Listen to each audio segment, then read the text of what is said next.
Thanks so much for joining us.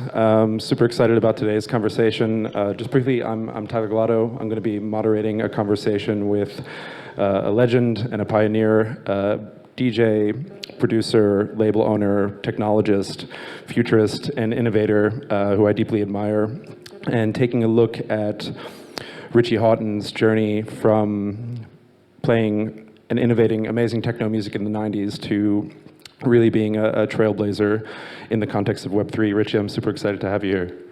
Yeah, well, I'm excited just to be here. You know, the reason Tyler and I kind of started talking about this and that I said, yeah, let's do it, was just to be part of what's happening in Berlin. I'm traveling a lot, and I find quite often that the whole Web3 NFT craze and momentum is somehow a little bit pushed from PST time, West Coast. And I was like, okay, I keep hearing that there's a lot of people in Berlin, which is where I spend most of my time, into this active, and I just haven't been able, between gigs, to connect. So I figured I'll just put myself in the middle of it and hopefully connect beyond Tyler. And actually how Tyler and I met about a year ago. I started to work, and we'll get to this later, on a electronic music label, DAO. That's, Tyler was like, I'll help you with that. We actually never launched it because we went so far down the rabbit hole, like so many Web3 projects. But it brought us together and was the beginning of kind of really seeing how cool and great and beautiful the community is. That's kind of what got me here today. And now over to you. Really, really excited for you to be here. So, Richie, you have a pretty storied history working really at the intersection of music and technology. And for me, one of the biggest validators about, especially in the context of music NFTs and pushing everything that's happening, particularly in the electronic music scene forward, one of the validators that there's really interesting stuff happening in Web3 is really just your presence in the space. And I wanted to start by maybe starting earlier in your career. There's always been this obsession with technology going back to the 90s. Do you want to talk a little bit about that journey? My fascination with technology goes back to being a kid and watching my dad build, fix stereo hi-fi equipment, unsuccessfully try to build a microcomputer. This is like 75, 76. And just love being that kid who was tinkering. But later I found out I wasn't very good with spanners and soldering. I was more, I was better at kind of abstraction, like coding and things like that. So, at my heart, and I found most of my early electronic music records, Kraftwerk, Tangerine Dream, in my dad's collection. So the intersection was there. It was built for me. There was kind of no escaping it. And over my childhood and career, I guess, I just have found interesting ways to use tech to communicate. And I think that maybe is more even important, well, not more important than music, but that's what I use music for. Before music, I was running, as a teenager, 82, 83, a bulletin board system, and I was reprogramming it so it could do color and different things like that. So I felt really comfortable with that, with tech, with a computer, nerding out by myself, but using it to reach out beyond my bedroom, by making little games or, just talking to people on those early bulletin boards, like waking up in the morning and seeing on my 300 baud modem that there was incoming messages, and it was just a way for me to maybe talk to people or walk into a room full of people and chat to them without actually having to do it physically. Because although I'm much better at this now, at talking in front of people, as a kid, it was impossible for me to do something like this. So tech gave me that way to communicate. And so just like diving in a bit further there, like since the early 90s, when you were really getting quite deep into the music scene, I mean, everything about music has changed in a lot of ways. Obviously, there's this constant thread, but the way that we consume it, the way that we collect it, the way that it's printed, consumed, productized, what are some of the maybe just core observations and some of the things that you've been a big part of, going all the way from music being this sort of physical analog format that people collect all the way through to digital? And what I would like to get through is sort of looking at that thread, actually eventually leading up to Web3, which is, I think, something that now has this potential to actually fundamentally change again how we collect, how we interact, and how we think about community in the context of music. Yeah, I grew up with the first record label we had in the 90s, of course, was doing vinyl and CDs, and we were doing parties, we were sending out flyers on early email, or putting them in record stores. There was a real sense of community, of DIY, and shared values. It was really a beautiful time. And I'm not saying that's not there in the music scene now, but of course things have changed, and with digital distribution, that changed the way you maybe connected to music, and also how you could kind of be connected to the people listening or buying your music. So, I was definitely very much part of the change from analog to digital in music, because I was one of the founders of Beatport, and actually evangelize going beyond vinyl, or and using digital files. But digital files and music helped music go further than ever before. But it, unfortunately, somehow we lost some of the way to connect to the people who were enjoying it, and the other thing, which bridging into Web3, which and about the overused word of community, it really feels like there is shared values in this community, and people are coming together, rolling up their sleeves, and doing things together. And again, that's still evident in the music scene and the techno scene, but for me, coming through the 90s, it reminds me of how intense and powerful that could be, when you could find people on the dance floor that you would have never met before, and then suddenly they're friends, they're collaborators, and you do cool stuff together. And that's another thing I think that kind of grabbed me when I started to kind of dig into this world, which was only, I would say I'm a latecomer. Like end of December 2019, my friends were like, okay, you've got to check out what's going on. Early January, I started doing some little trading and things like that, and I think March was when I did this first piece, which is just some digital manipulation of me in the studio trying to capture, they're called ghosts, like the ghosts that happens between me and the machines. And I do everything. I like to be hands-on, so I was like, okay, I want to be part of this NFT movement. This is super interesting. How do I do this? So I got on Zora. I made this with Photoshop. I taught myself some other programs, and then I had to figure out, like, Zora's easier to use now, but back then it was a little bit more difficult, and how to make a contract. And then I made it, and I thought I sold it, then it disappeared, and then I found it again. It was, like the whole onboarding process that we talk about, getting people on and making it easy and understandable. I went through it all. But that's the art and the actual process of trying to make that contract and understanding, or trying to understand Zora. That's part of my fascination and interaction with tech or with the machines. And it's, what you make for the system, or how it manipulates or changes what you want to make musically or visually, is that's the ghost between man or human and machines. You were diving in initially. I mean, so I've witnessed like a little bit of this journey happening as well, and like I think we're quite fortunate in that, like, the tools for onboarding and stuff are improving, and the space is always sort of improving. The barrier to entry is reducing, but like, I mean, this could just understanding the tech, getting into it, being able to work with it, it can be like a full-time consumptive job, like in a lot of ways. I'm curious, like, when you were initially diving into the space at like first touch point, what was the curiosity or the interest that was driving you? What were you sort of hoping to get out of it? Was it pure curiosity, experimentation? Curiosity, how I could create something new that I couldn't have created before. Like a lot of my, music and releases and say Plastic Man projects, the live shows, they always connect usually live running generative audio visual systems. But there was never really a way to distribute those. You went to a show, you saw it. You could have a video, on YouTube, but it didn't feel like you were actually in control of the experience so much. And once you put it out there, you weren't directly in touch with people who bought it or who were enjoying it. And so all these things were really, really, really interesting for me. And I also wanted to really explore,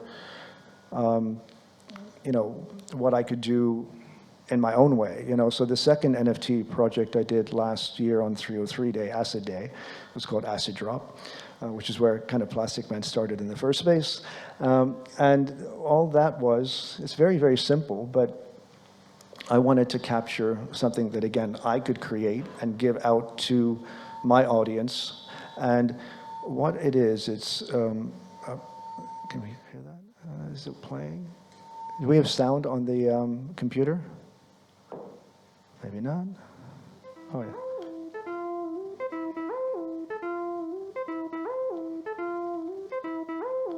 Okay, so that's a track from the 1993 Plastic Man album. And that acid line, which comes from this exact machine, which has been with me for 30 years, I did a photo of it. It definitely has its own personality, and it's been through a lot. It's been on tour around the world.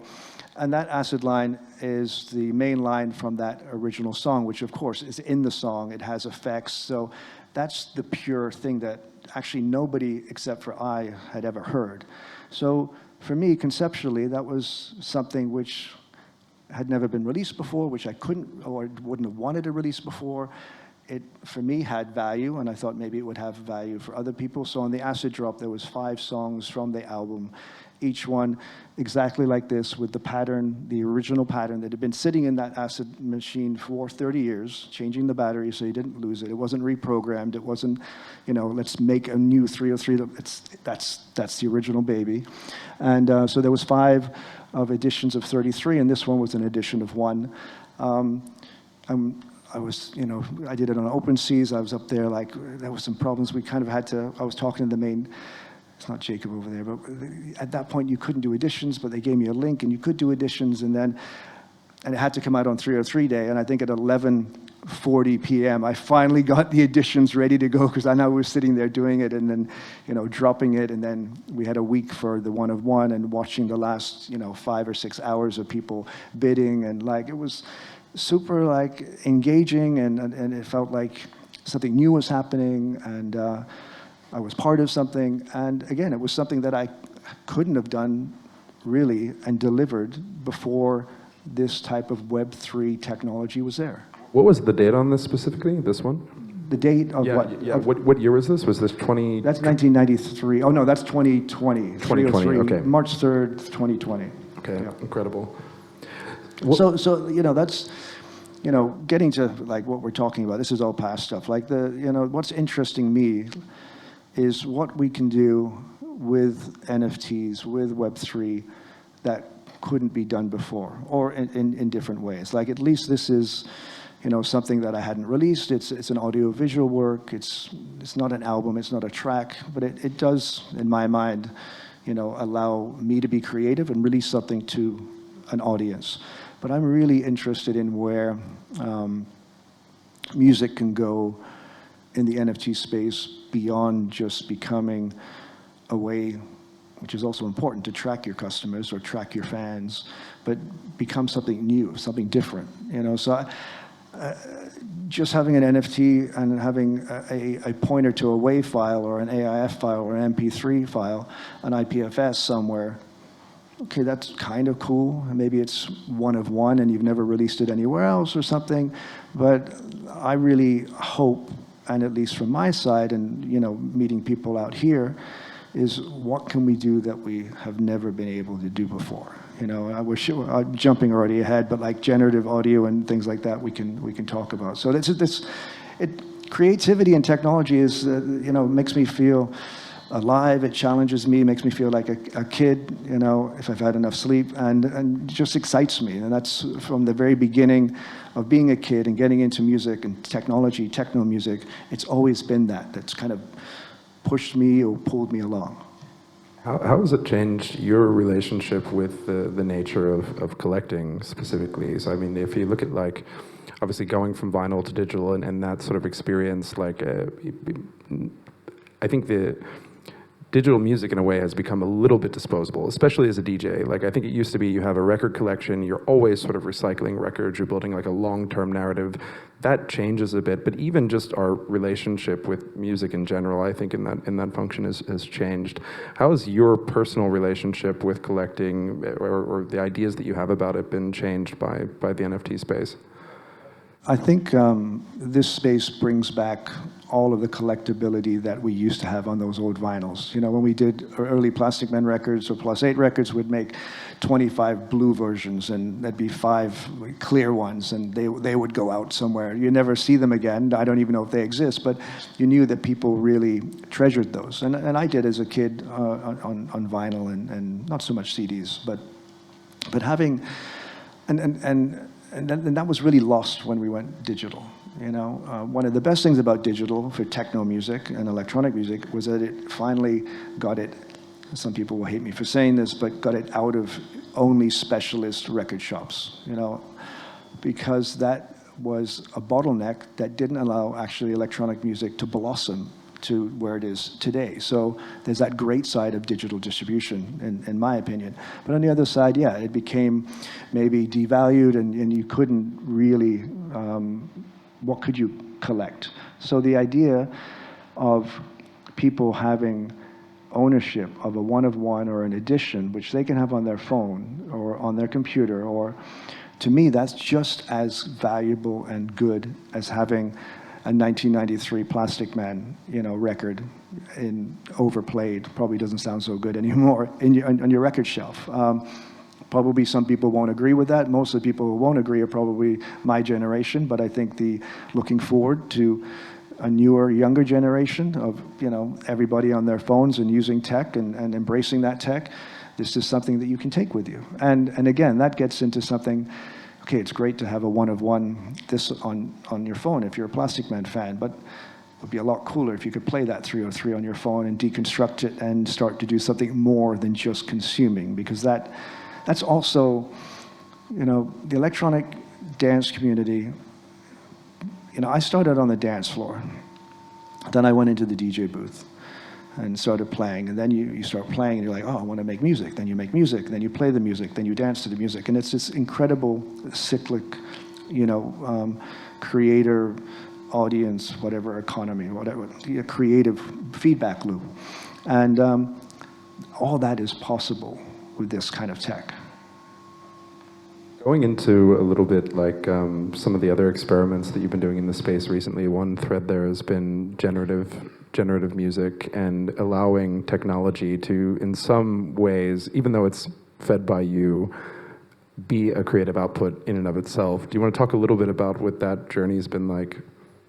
Yeah, last year I was also part of a project with an app called Endel, which was kind of AI-driven. This came out, I think, last May or June. This is a collaboration with my brother, Matthew Hawtin, who has been responsible for a lot of the visuals in my early work, especially under the artist name Fuse. So we did this with Async, and this had layers which corresponded to certain sounds, and you could buy the layers, and then actually people could turn layers on and off. And it was kind of the first site, well, no, there was other generative sites. Not generative, it's kind of in between, but it's playful, right? You could do that before. So it was a great way for my brother and I to have this creative mind meld of, okay, well, what happens if we don't release the finished piece and just the pieces? How does that look and sound at the end, if anybody ever puts it together?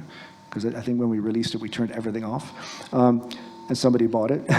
But how can people manipulate and play with that if we don't make that final decision? So that was a really interesting experiment again into, for us, and I think for music, a new space. In terms, do you have a general thesis around? I'm not sure if this mic is still on. Check. Cool. Thanks.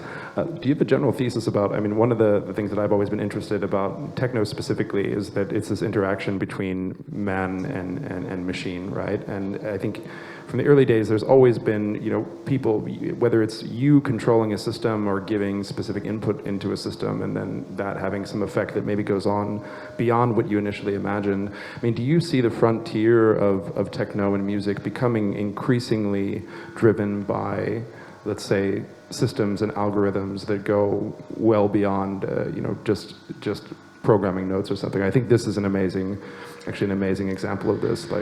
Yeah, well, it's when everyone has an opinion of how much tech you can bring in creativity. When I started, my friends in high school, when I started using keyboards and computers, were like, "That's not music if you don't play a guitar." And it took years for people, or some of those people, to actually say, "Hey, what you do is pretty good."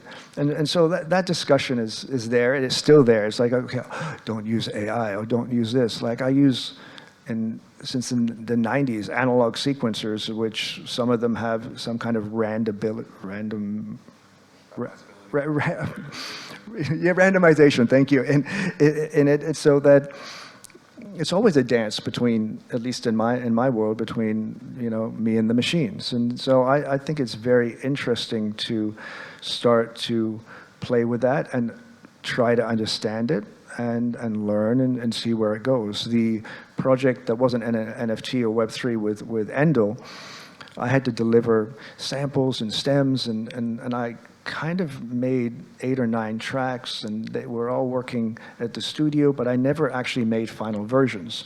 And it wasn't until we did the launch of the app and we did a 24-hour live stream that I heard final versions, and it was really cool. Like we had a not Discord, a Twitch live stream. And so I was on there, and me and a couple thousand people listening and commenting, and we were all hearing it as it developed. And I always wanted to, like when I play as a DJ, I'm trying to give people an experience that is like really for the moment. And so that's how I play. That's how I don't do much preparation, and I always kind of try to picture myself on that dance floor having that experience, which is nearly impossible. But on that moment when we were playing back or letting the Endel AI replay and reconstruct this material that I had given it, it was really like that. It was really like, okay, the AI is in control. And I did another project with John Gerard in France, another incredible visual artist who's also in the space. And there we actually let the AI play at an after party for like 2 hours. And it was like we were all dancing, and then there was these weird drop downs, and then people were going closer to the speaker and just starting to dance more because there was no beats, and then the kick back in, and everyone's screaming, and it was like, none of us were in control. Like you could even say it was either scary or incredible, or maybe the beginning and end of my creative life. I don't know, but it was so beautiful, And is that any different than me going into the studio when I was 18 and sitting in front of a 909 and programming beats? Yeah, I programmed the beats, but I didn't design that machine. I didn't make the software that gave the 909 its own very, very, very beautiful specific groove. That was some Japanese guy, and then there was some circuitry. And so, where's the line, Oh, so, should I go into this? Yeah, do you want to talk us through this system? I think this is incredible. Yeah, so this is, I hope I can show this, but I think I can. This is Sign Saw. This is from the Audioglyph guys. So, yeah, this is, I met the gang who are on the West Coast, of course, on Twitter, and they had done some really cool drops with Grammatic and basically this kind of generative audio systems. And what they've been developing is a online web audio DAW, and this is an ambient album I'm working on. This is a network for one song. It's not finished yet, but it's there's a lot of probability in there. There's a lot of it's built to basically be a never-ending ambient kind of hypnotic journey. If anyone knows my Fuse material or From Within material, it's a little bit like that. It's an experiment. But once you finish this, you can basically fork this into code and basically put most of the code on chain, which is, for me, again, really interesting, because I don't like the idea, conceptually of having a smart contract and just pointing to something that may or may not be there in the future, Kind of goes against a bit of the ethos of what attracts me to the whole space. So this is something that is coming in the future, hopefully the near future, once I'm not on tour as much.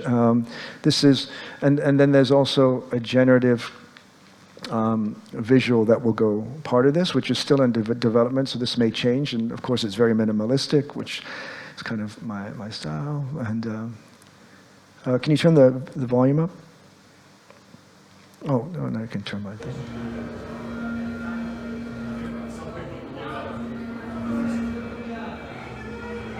My mic on? Oh, yeah. I was just doing this screen capture, so the generative audio is not the crowd in the background, so ignore that. And here you can see, this is some of the code that I'm working on still with the developers. And everything is completely live. This isn't running live right now, but it would run live in your browser. And what's interesting about that, again, is that it gives something that can't be repeated, which is a little bit like, I hope, what you get when you're on the dance floor or listening to me.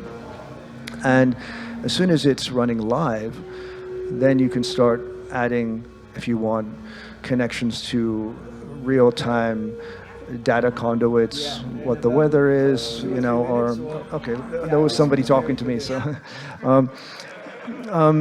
And giving some of those ideas of letting people interact with that. Oh, you know what, let's screw this ambient version, put the beats back in because I'm having a dinner party tonight, but I like this vibe, like things like that. Like, it's, the more we can, I like the idea of creating experiences for people. I love the idea of being in control of those experiences as a DJ, as a performer.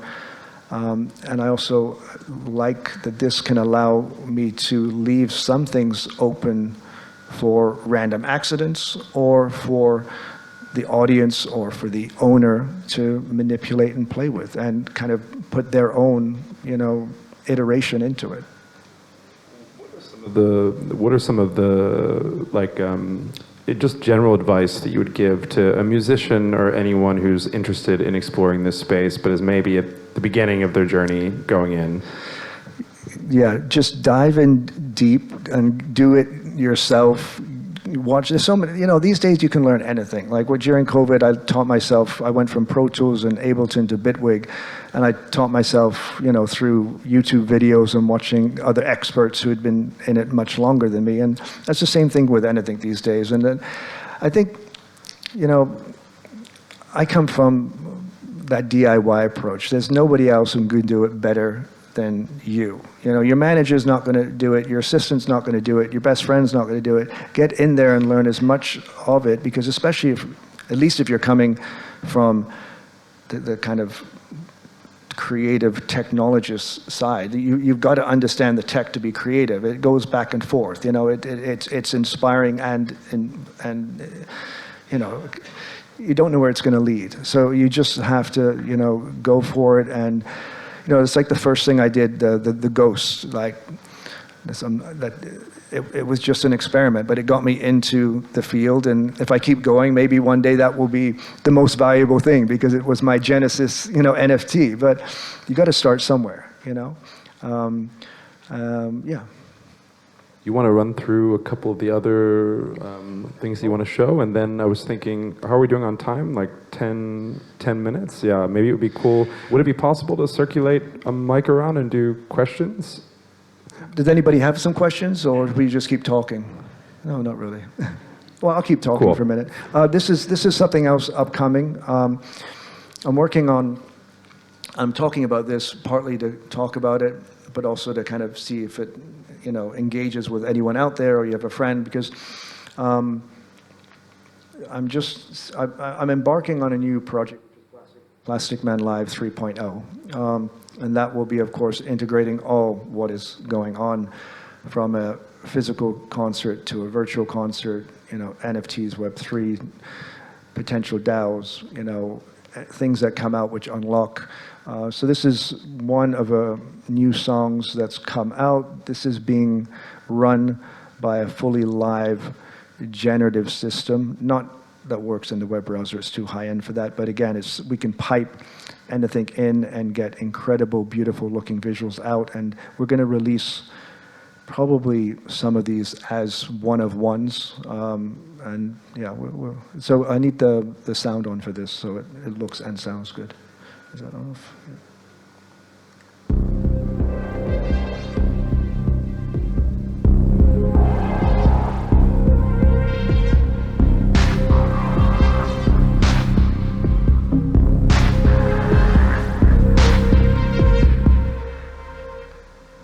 So that is like the beginning of this journey, and what I think is very interesting about where we're at now is, this show can be created not only with me and my team in our own little laboratory and being completely away from everyone and then just dropping it in 6 months. There is the possibility now to communicate these ideas, share these ideas on Discord, and hopefully find community members that are into this type of aesthetics, are into audiovisual generative systems in Code, in Touch Designer, in Unreal, Metasounds, things like that, and be part of that process and have some of those assets or all of those assets that we create together connected to smart contracts, so when that concert goes on tour or whatever happens with that, there's actually sharing on the economics of those shows. That's kind of the direction I'm going for that. So if pass that around the room and the greater, especially Berlin Web3 community. So I think when you look at Web3, there's a couple of really interesting vectors. You have things like scarcity and exclusivity, collecting. You also have this element of democracy, community, open source. What are your sort of fundamental hopes for the space going forward? Like if this plays out in the best possible way, what is the future that we want to be living in 2 or 3 years' time, facilitated by this technology? Yeah, well, I think democracy and open source and community are all very important to this. Sharing, having the ability to follow assets and creativity that you do and with other people, through the pipeline, and being able to share in any kind of upsides later on, and also resale. Like, that's all incredible.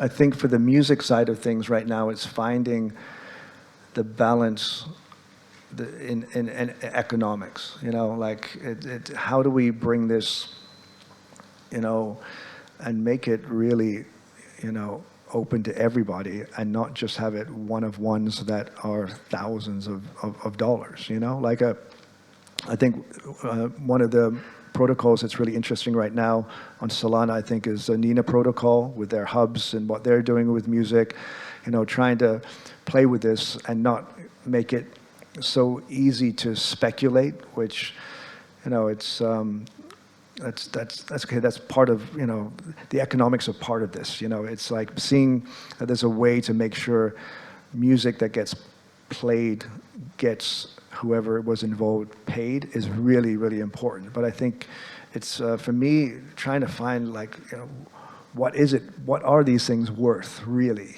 so that we can take it, to 100 people, 1,000 people, and 10,000 people, and not just have it for, an elite thing. The electronic music community got so crazy big in the last 20 years, and